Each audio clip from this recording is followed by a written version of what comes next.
વાલા પ્રભુ, આજે તો સરસ મજાનો રાજગરાનો શીરો છે, સુરણ અને પરવળનું શાક, બાકી બધું હવેતા મુજબ છે. સરસ થાળ છે. જમો.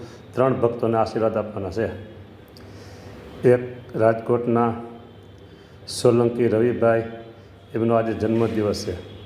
બહુ સારા ભગત છે, નાની ઉંમર છે અને બહુ આપને વિશે હેતવાળા છે. એની પર આશીર્વાદ આપો જન્મદિવસના.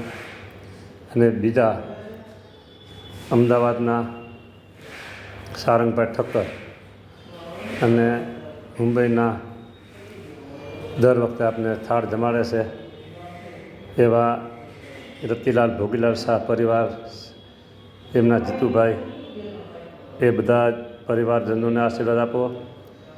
ઠક્કર સારંગભાઈના પરિવારને આશીર્વાદ આપો. અને જેમનો જન્મદિવસ છે